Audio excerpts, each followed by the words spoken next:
every time I see someone who knows I'm working on the show, I'm like, I'm getting to work with puppets. And then as we get into shows, I think our real role backstage as the ASMs is kind of be a real record of consistency. Like, one of the things I always think is that ideally everyone shouldn't have to think about the things they do every day. Like, just making sure that everything backstage feels as similar as possible to that first show that we did.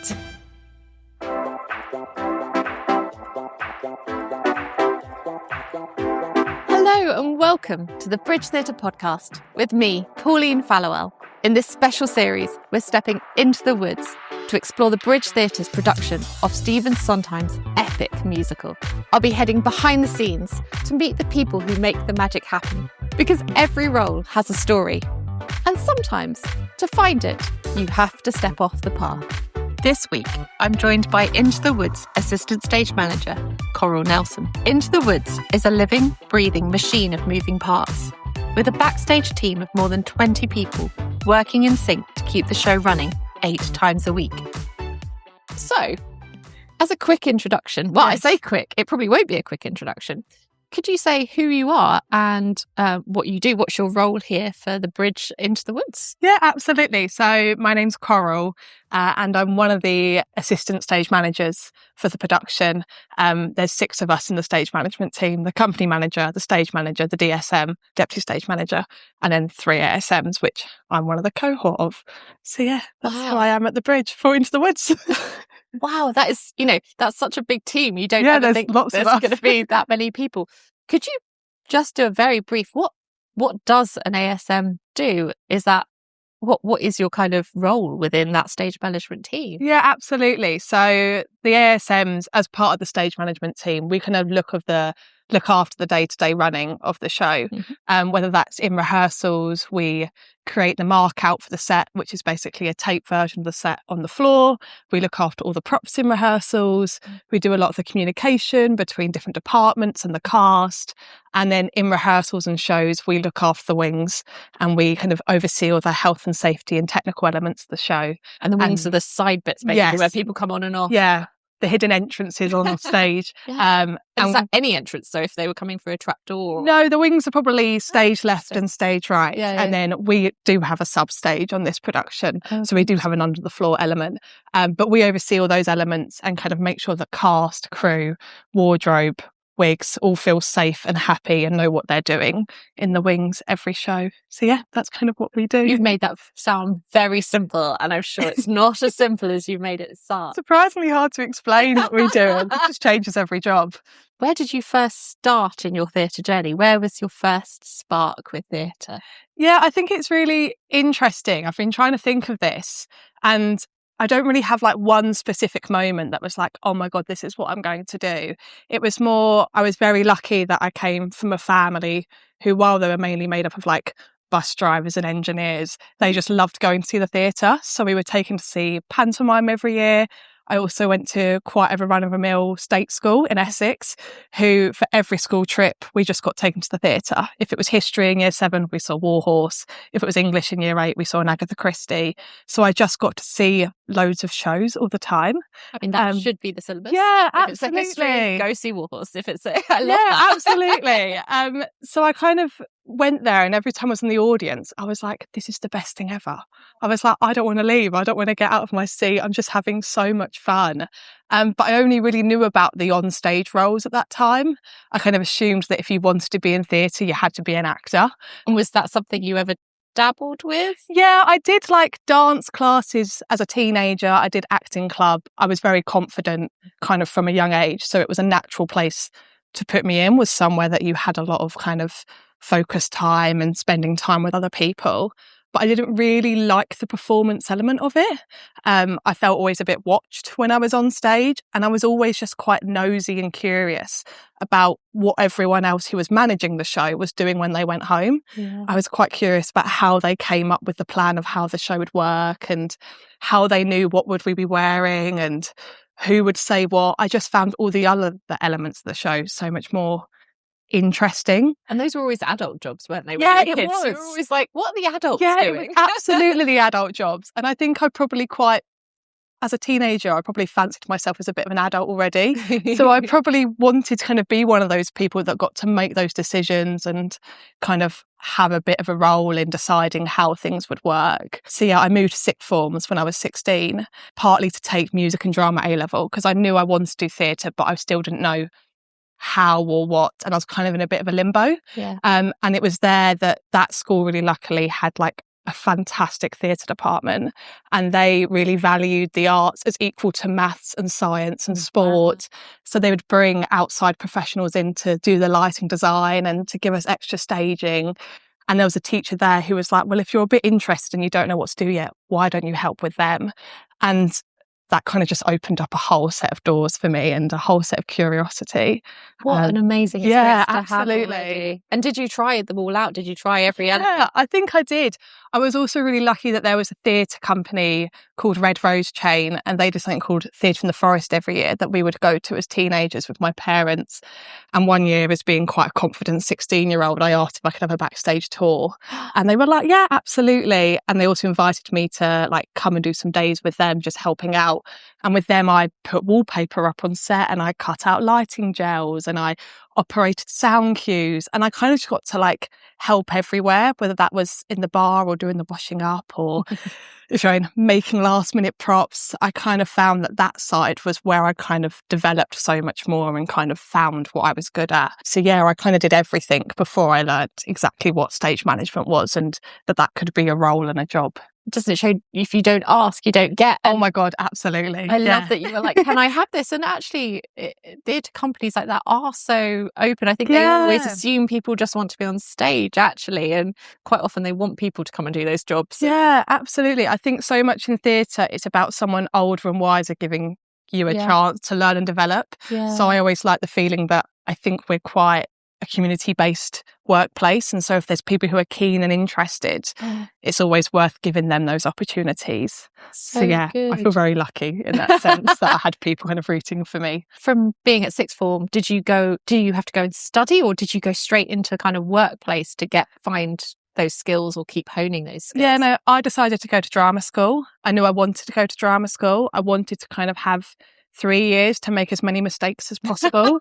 That's a good way of putting it. Absolutely. And I wanted to try as many things as possible. Yeah. So I deliberately picked a drama school that did ballet, opera, Shakespeare, new works, film, plays, musicals, just because I wanted to give everything a go and see what I liked and see what worked. Did you know what you liked already, or were you quite open? No, because that's lovely. I just enjoyed everything I saw at the theatre. Great. I loved the plays I saw, I loved the musicals. I hadn't seen any opera or ballet at that point, but I knew I loved music.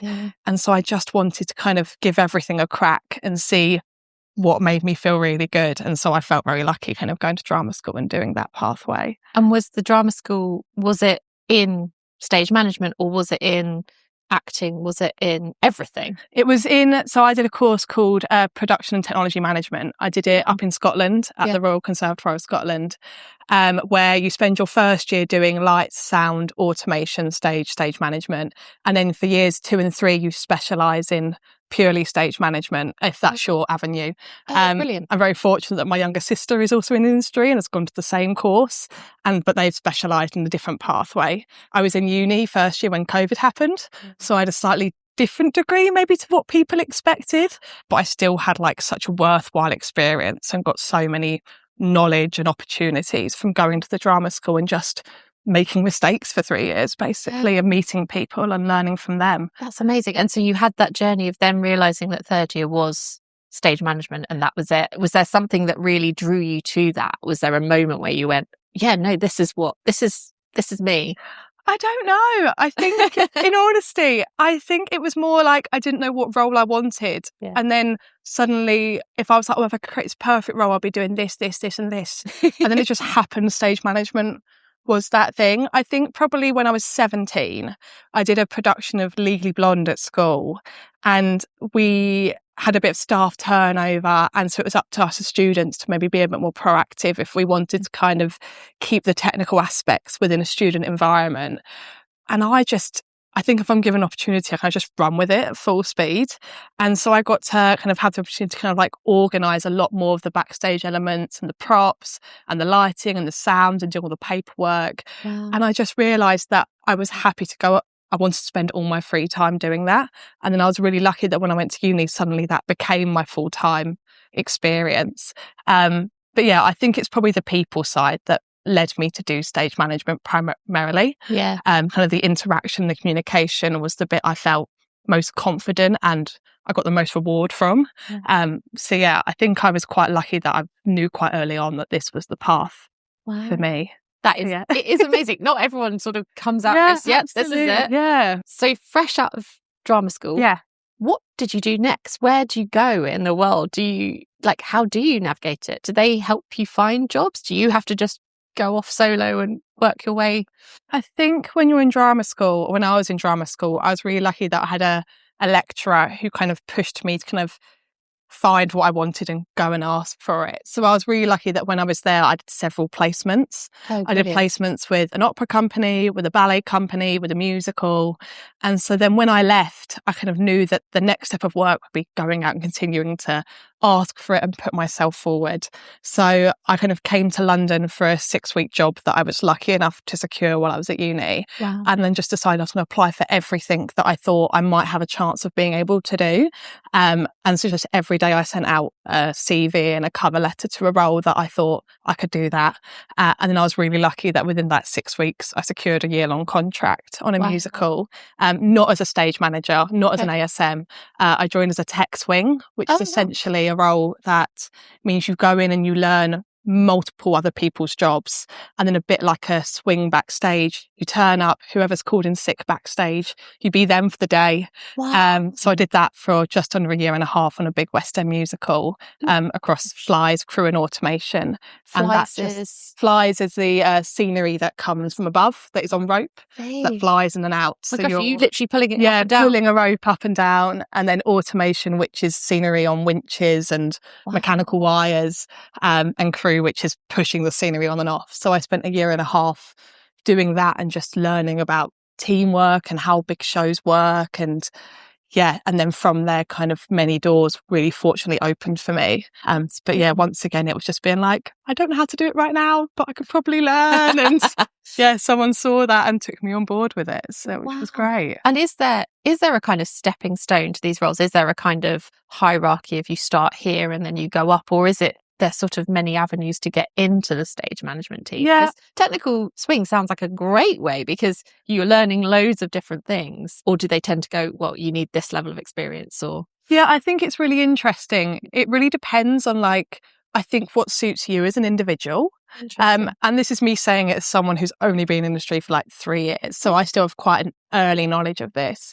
But for me, that was completely the right path to kind of take on my lecturer really advised me to be a small fish in a big pond for a while rather than a big fish in a small pond, just kind of learn how those big shows work. So as a tech swing, it was great as an observer to kind of learn every other role except the role I wanted to do. So I could see how everything influenced it and how all the departments, their pros and cons of how things worked, and kind of within a team what makes a good day good and kind of what affects morale. But some people leave university and go straight into ASM roles and slightly smaller shows and then build up their scale. Some people don't go to university at all. They join as kind of more freelance, DEP ASM, who is someone who comes into a show, learns a plot and then covers sickness and holiday. Some people join through scenery building or lighting. It's mainly a case of finding people you like working with and who like working with you, and then hopefully joining them on a project and getting to make more work with them. So yeah, there's loads of different avenues, which I think is what's really nice, is that everyone has come into it in a different way. It is a big world, but I always find it's that lovely thing of actually, it's also a really small world because you start out in that position and people remember you, don't they? And then you'll meet them in a few years' time, or they'll go, oh, do you know who we want on this job? We'll want so-and-so. Absolutely. And it is amazing how you can make such a big impression even in what you're calling is a small role. It's not a small role because it's integral, but it can appear small, but people really do like people in this world, don't I think they? it's one of the best things about theatre is that it's so community and people based, and the amount of people who kind of let 19-year-old Coral be kind of a million miles an hour and have loads of energy and have loads of questions and not really know any of the answers, but kind of gave me time and knowledge. Like, I'm still in that process now, like 5 years later, where I'm still very similar, but it's just nice that people kind of like let you learn along the way and want to teach you what they know. And I think it's one of the best things about this industry completely. And I think, you know, the people that have been in here 30 years are still learning. And isn't that the joyous thing? It's like I think people that work here are just wanting to learn constantly. Definitely. So where did that big musical, what happened to bring you to Into the Woods? And how did you feel when you got the job? Yeah, absolutely. So I left that musical a couple of years ago and then spent kind of 2 years being freelance, working on mainly opera. I did a lot of deputy stage managing for opera, which in that role you kind of work with the score and you call every technical element of the show, and you kind of are being like the conductor of the technical elements backstage. Oh, that's a really good description. Yeah, it's the only way I can really figure describing it. But I did a lot of that, and then from that kind of built a really solid kind of like musical knowledge. And then I also did lots of productions kind of as an ASM, but on smaller musicals or on musicals that already existed, but not ones that had opened up. So when I got this job, it was kind of like oh my God, I can't believe I'm doing this. Because simply it was like, this is my first role of this scale with this position. Before this job, I'd never opened a large scale musical before as an ASM. And so coming in, I was like, well, this will be fun.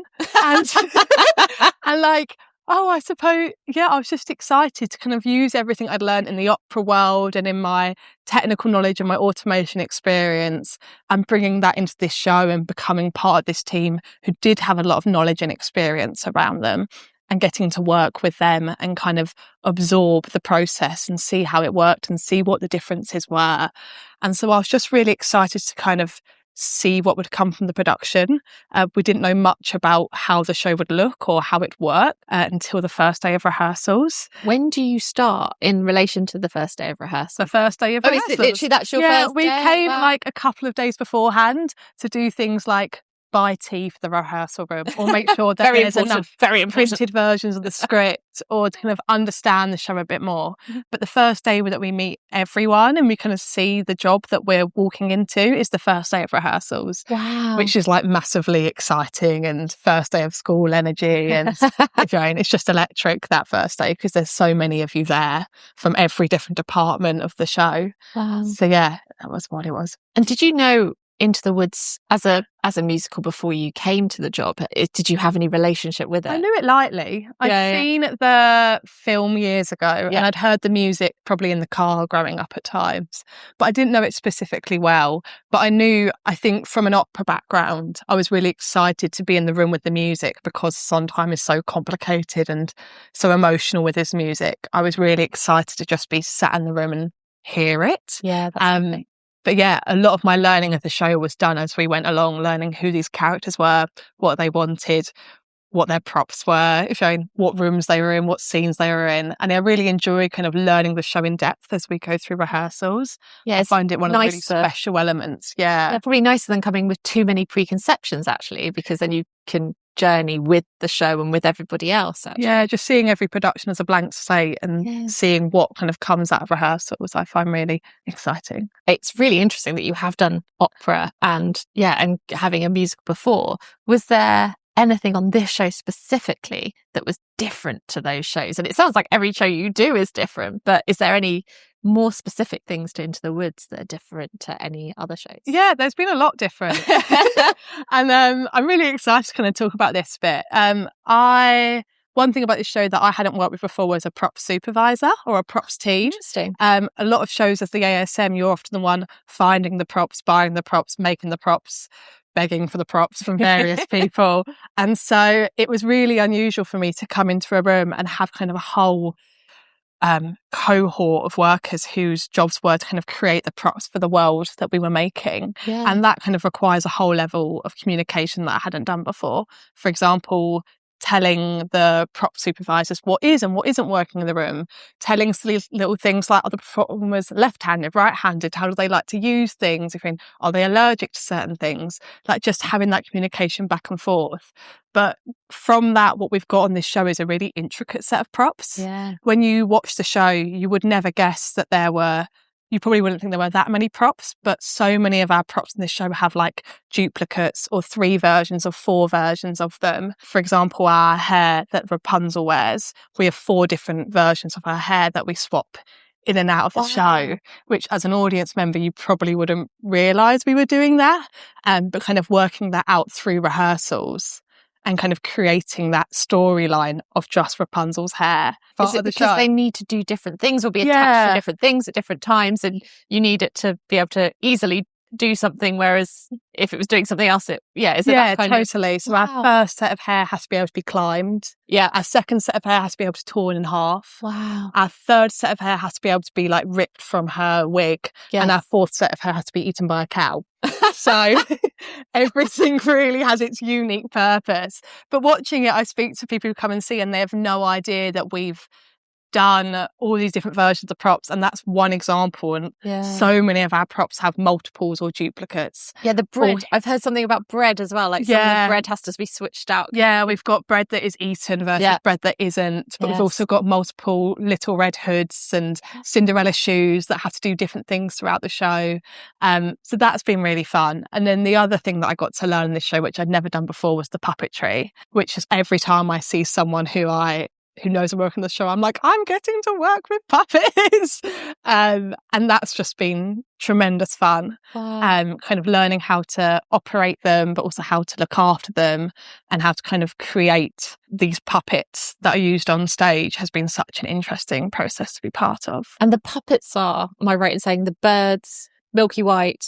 You're testing So we have Milky White, the cow. Yeah. We have the hen from the Giants. We also have birds that Cinderella speaks to. We've got several versions of that. We also have birds that take the stepsister's eyes out. Yes. And we've probably got another one that I've forgotten. Sorry, puppet. Yeah, but Milky White's our main puppet throughout the show, and has many different versions of Milky White on stage as well, which is really cool. And did you have to skill up to then do that? Did you have a session? How does it work in terms of going, right, you're going to be doing puppets? Is it just to kind of dive in? How do you sort of take that and go, oh, what am I doing? Yeah, I don't know. My manager says I had the most enthusiasm for the puppets, which is why I think I've taken a bit more of a role on it.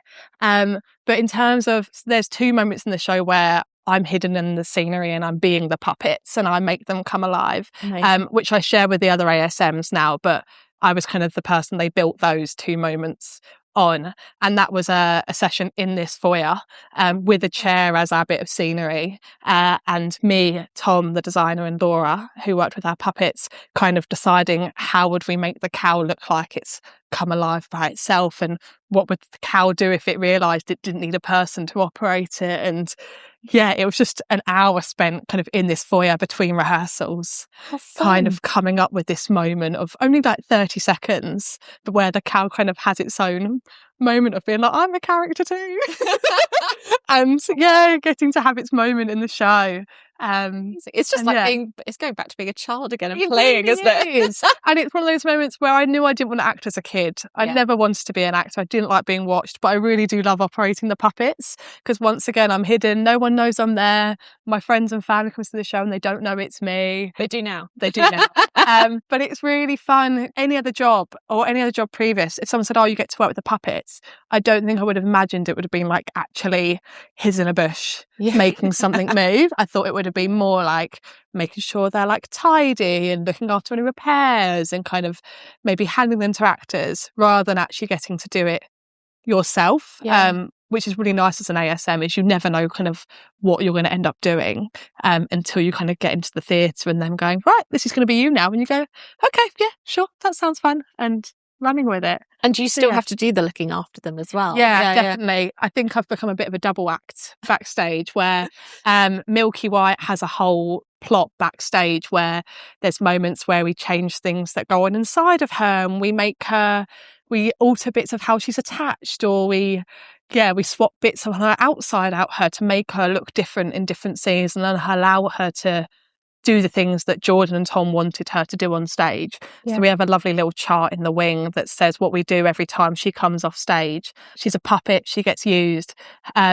We do a lot of sewing and upkeep on that. Yeah. So people are very used to seeing me with a needle and thread and Milky in the wing. And yeah, it's kind of keeping her as kind of tidy and kind of at her 100% off stage, so she also looks great on stage, which I think is really fun. She's a well-loved, very special cow.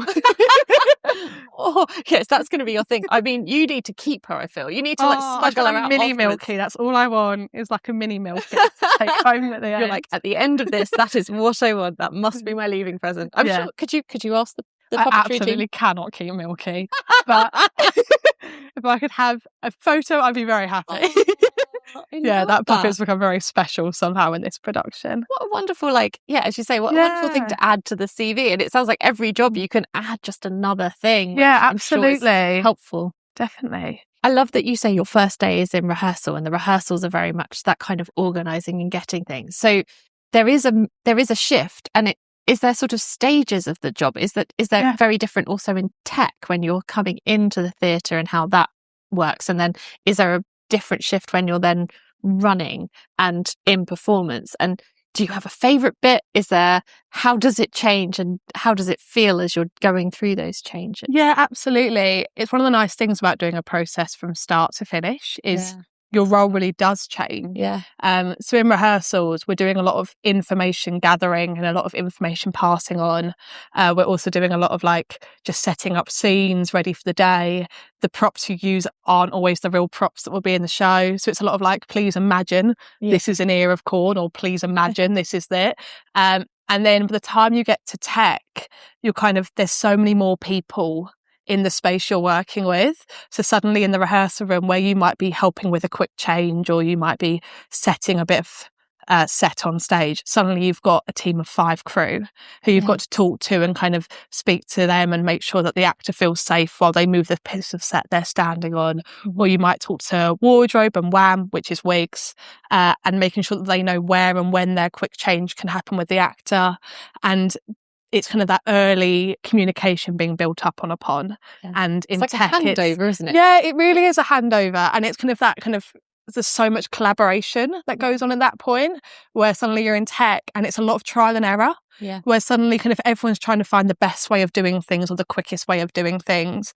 And it's a lot of getting it wrong or going, that almost worked, but not quite. So we'll try that again. Yeah. And kind of memorising and implementing and telling other people what those changes are, while also making sure the actors feel really safe and comfortable and that they know what's going on, they know where they're meant to be and what's happening next.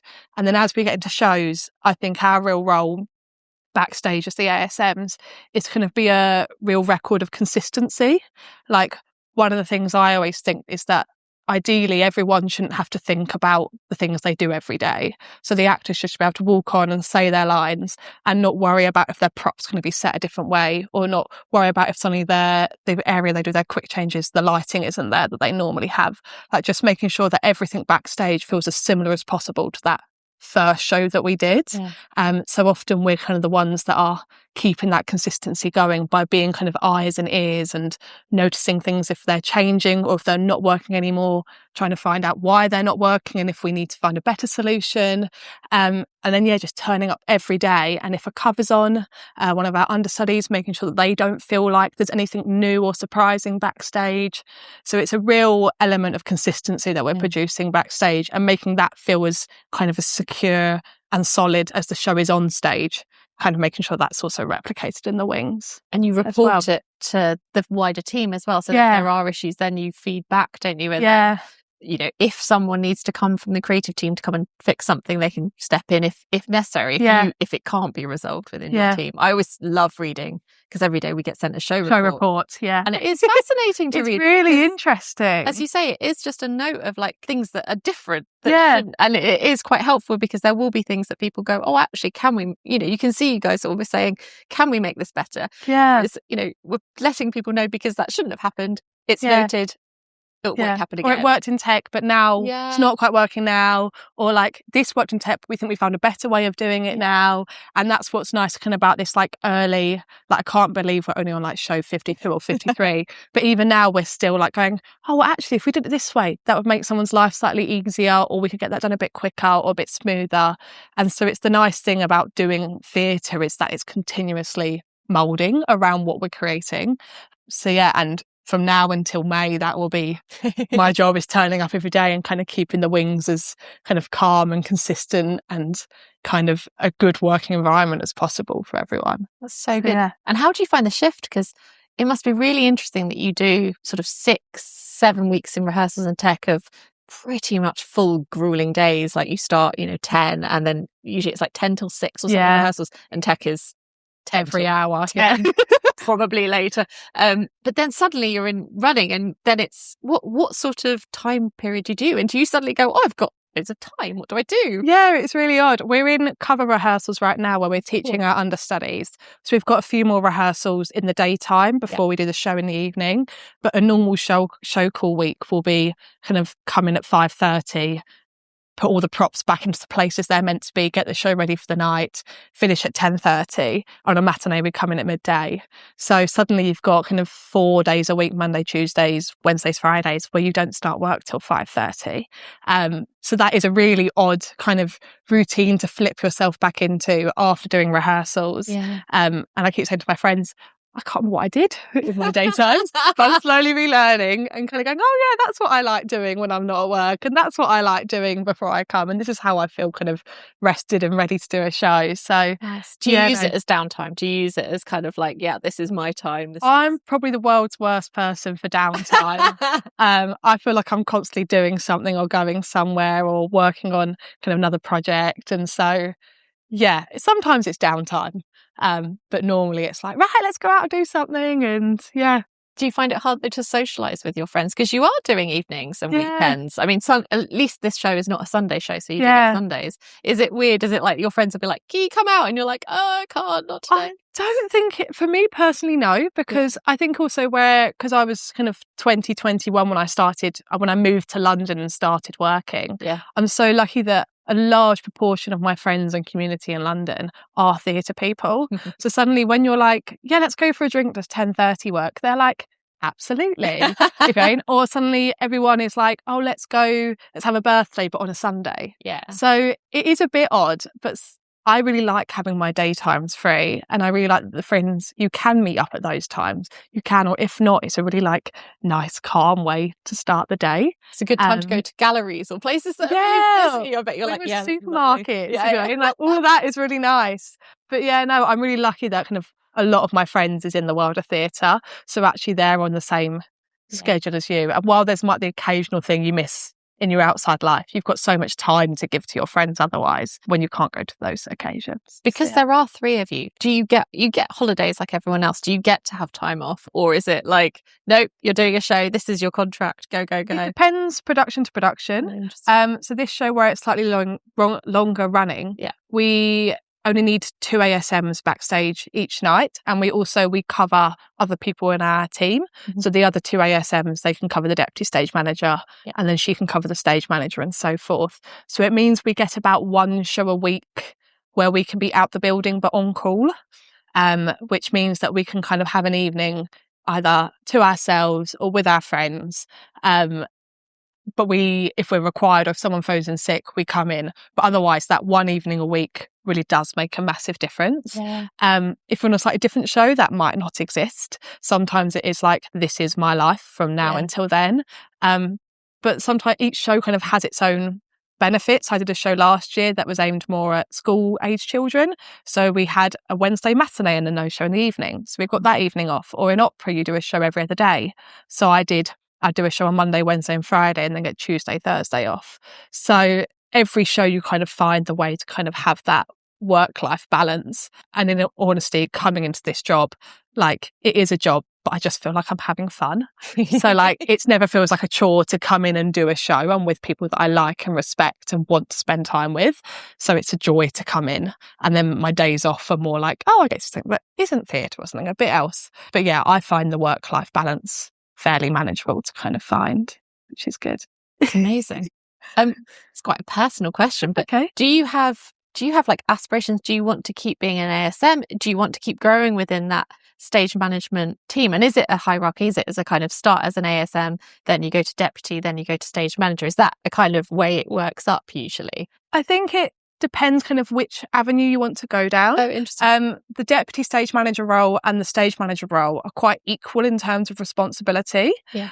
Partly because the stage manager is running the deck and running kind of the backstage elements every night, whereas the DSM is kind of out front or in a booth calling all the technical elements and keeping that side on track. So and then we also have a company manager who looks after all the welfare and day-to-day scheduling of the production.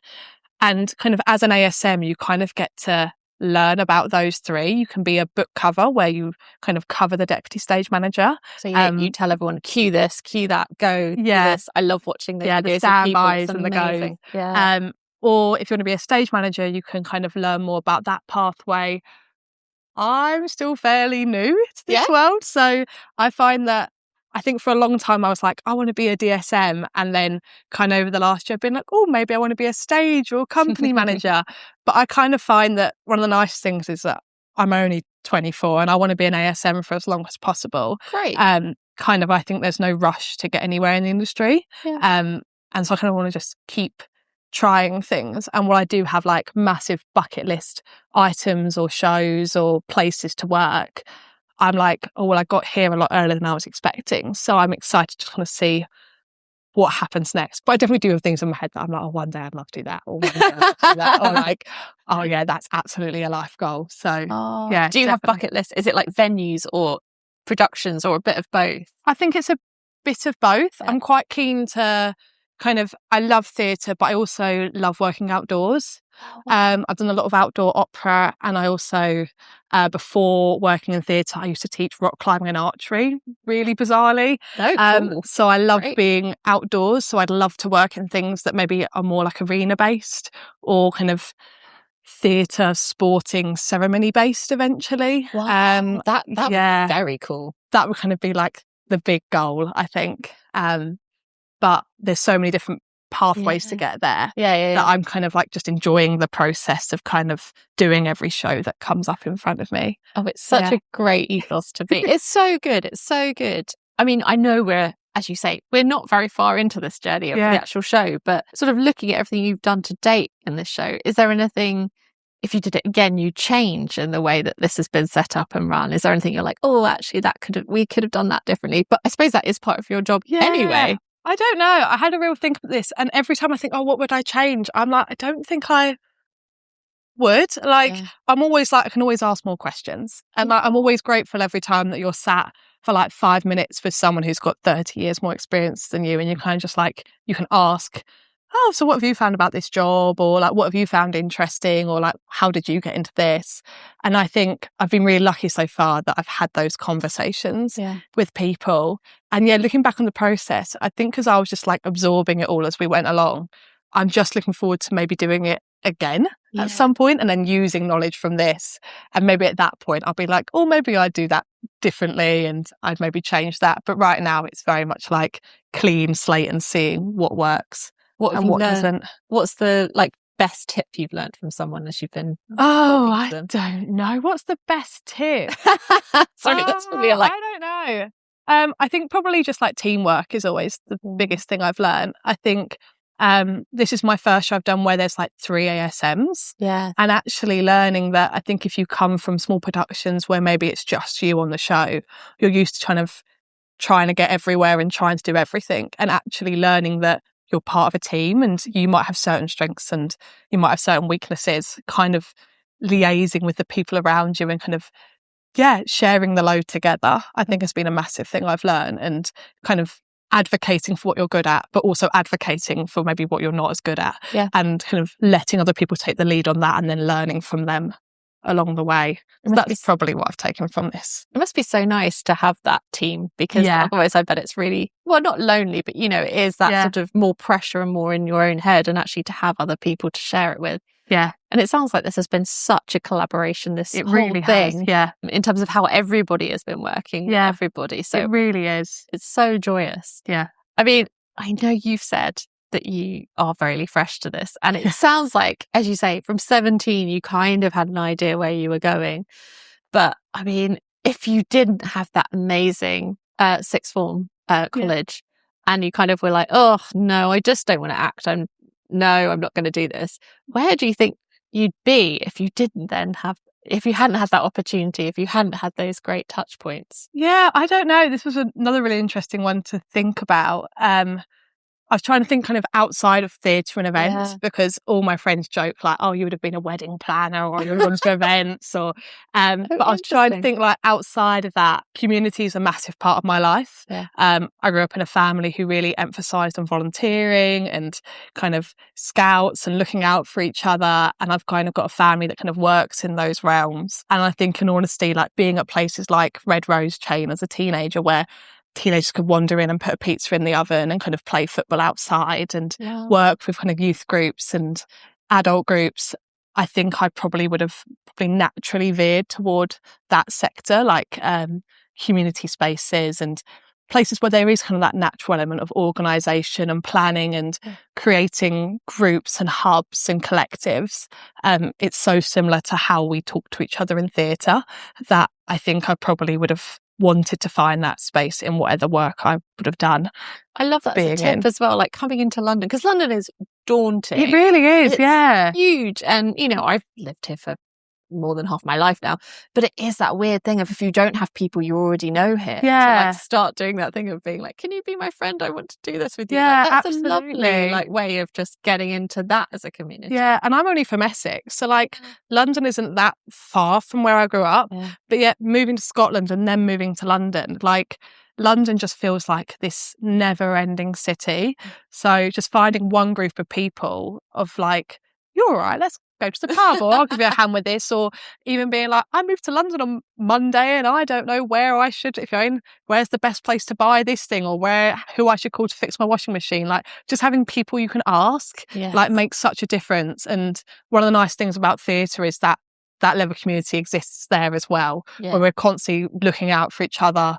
Kind of you're involved with people's personal lives as much as their professional lives. So yeah, kind of my kind of whole London experience has kind of been shaped by both theatre but also by volunteering, which has been really nice. There's nowhere else I could, like, there's so many opportunities for theatre in London. It's always that thing of where else would you go? But would you go anywhere else to do theatre? I'd love to. I've been really lucky that I've worked in a couple of pockets of Europe, kind of with with some touring. But I also love my opera. I absolutely adore working on opera, and I'd love to kind of go over to maybe a couple of other countries and just do maybe some short stints working in different kind of other languages or cultures in the theatre world.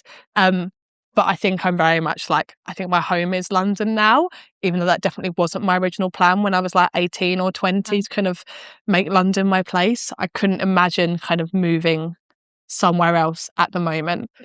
Maybe Scotland eventually, but still, I think London's kind of my home at the moment. Oh, you're talking to someone that's been in London for like 20 years now, and I'm always like, no, it's still my draw. It's still my theatre land. I love it. Amazing. Thank you so much. That's all right. So interesting. What a journey. Thank you. Yeah, truly. Thank you. Oh, thank you. And that's it for this episode. A huge thanks to Coral for sharing her stories and taking us behind the scenes. You can catch up on the first series of the podcast now, with episodes featuring actor David Morst, composer Grant Olding, and theatre legend and choreographer Arlene Phillips. Follow us wherever you get your podcasts. And if it's on YouTube, hit subscribe so you never miss an episode. For more details about the Bridge Theatre, or even to buy a ticket, head to bridgetheatre.co.uk. Thanks for joining us, and we'll see you next time when we head back into the woods.